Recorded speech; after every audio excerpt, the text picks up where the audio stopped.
So I have a friend, he's a really good friend of mine, and I've known him since I was in college, and he's a tough guy. I mean, he grew up in under rather poverty-stricken circumstances in northern Alberta, really on a frontier piece of land. Like, it had only been broken 50 years before by his father, who was a longshoreman and an ex-military guy. Good guy, his father.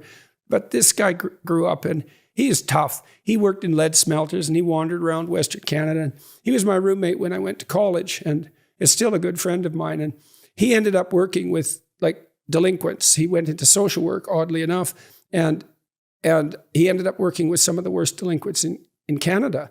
And he's a really good guy, and he likes to help people get better. But he isn't naive at all. And then part of the reason that he was good at working with the delinquents was because there were no tricks they could get up to that he couldn't see right through. And that was partly because he had a real integrated shadow. I mean, I'll give you an example of him.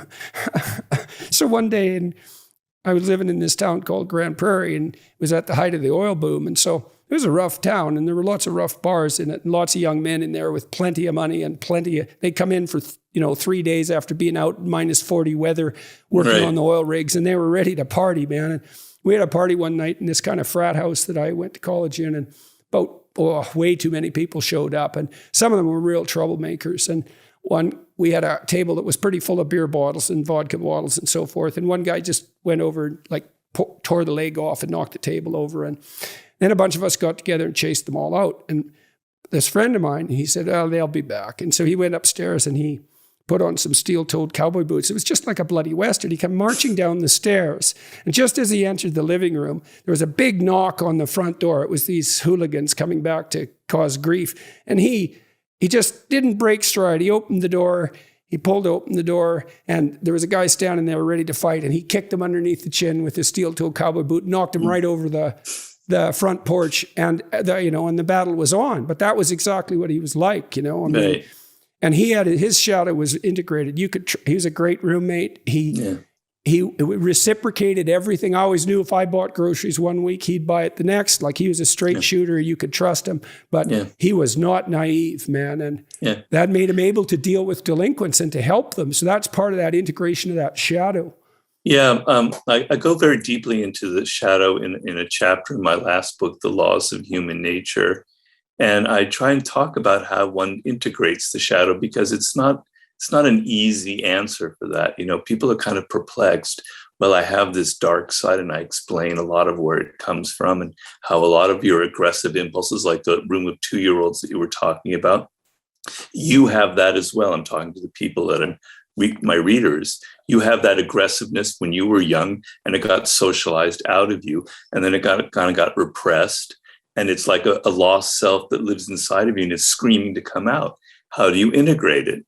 And so the main thing is you have to be aware that you have this shadow side. You can't run away from it. You have to acknowledge that it exists. You almost have to embrace it in a way. A good parent too does everything he or she can not to repress that. Like, what you want to do with children is you want them to be forceful. You want them to have some power. Exactly. You want them to integrate that capacity for aggression into, well, let's say, lucid conversation. You want them to be able to stand up for themselves in family discussions. If you just punish them for being aggressive, let's say, for talking back or something like that, you don't guide that into more sophisticated development. You see this in schools too now.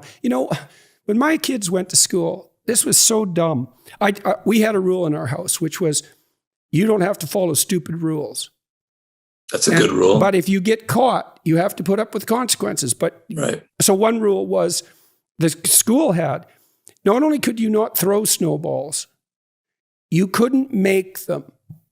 And so they were trying to, you should shake your head, that's for sure. It's like, because their answer, and this was all politically correct nonsense, non-competitive games. We're only going to play non-competitive games. It's like, first of all, I studied Piaget.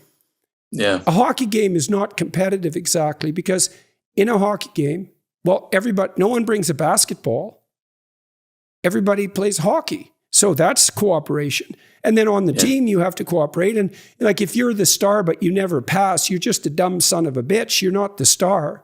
And Yeah. so there's tremendous amount of cooperation in all those competitive games. They're integrated. And this Yeah. idea that, you make Exactly. children better by not allowing them to be competitive. It's disgusting. It is. It's that. Well, Yeah. that's the Freudian devouring mother, right? That's, everyone's safe and no one's going to ever hurt anyone. And that's kind of where a lot of young people are, they enter the world where they've been coddled, where they think that there are no winners, that everyone is, it's just win-win situations.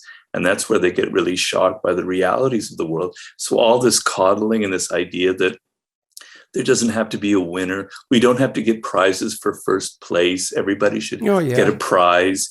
All you're doing is setting your children up for massive, shocks when they enter the world and they see that it's not like that. Yeah, and then they get disillusioned and depressed, or traumatized by it. I mean, when my son's hockey team in his school, they won the city championship, which was a big deal, and the school was pretty happy about that. To his credit, so was the coach. But the principal, who was this authoritarian empath, she was an awful person, I thought. Authoritarian she said, empath. That's empath. interesting. Yeah, well, yeah. So she used like moral that. virtue as a club. Yeah. Oh, no, it was, well, there's plenty of those people around. Yeah, and she said, well, really, today we're all winners. And the coach had exactly. No, it is sickening because my son was just appalled by it. But the coach had enough guts. He said, no, the hockey team won. And it's not like the kids in the school were jealous. Some of them were, obviously, but most of them were really happy, like you are when your sports team wins.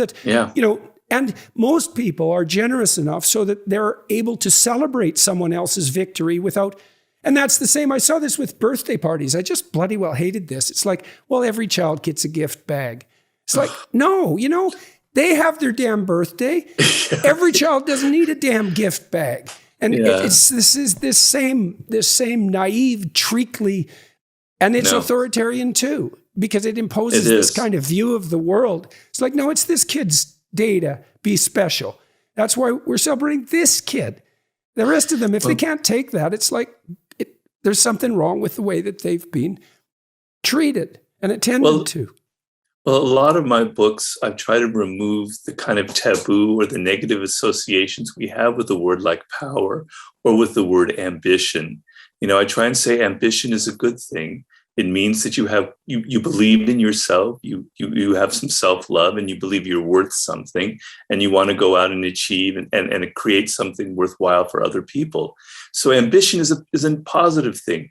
But so many people are just kind of embarrassed about being a human being, embarrassed about our primate nature, embarrassed about our own aggressive impulses. This is partly why boys are failing in our schools now at a disproportionate rate. And I see there's an assault of the sort that you're describing on the better part of striving masculinity. And, I had a friend who killed himself because he identified his ambition with, the patriarchal force that's devouring the environment, let's say, and that's the cause of historical horror. And you might say, well, no one takes that onto themselves to that degree. And you can say that, but that you just don't know what the hell you're talking about. People take that onto themselves all the time. And then they start to identify the best part of them that strives forward with the destructive impulses of humanity. And they're so ashamed because they can't do anything good then, but in principle, he tried to be as inoffensive and harmless in every possible way as he possibly could. And it just sucked all the life out of him. You end up turning that aggressive energy on yourself is what ends up happening. And that's maybe leads to suicide, the ultimate kind of self-aggression. I know that I personally have, as I said, I definitely have a shadow side. I'm very aggressive and extremely competitive, and I have a lot of anger. So a lot of those experiences in my youth made me very angry. But the way I kind of integrated my shadow, I'm not saying this is a model, but the way I integrated it was through my books. I kind of, that anger kind of seeps through the material that I write. And I find I can only write when I have that kind of anger, but I don't rant.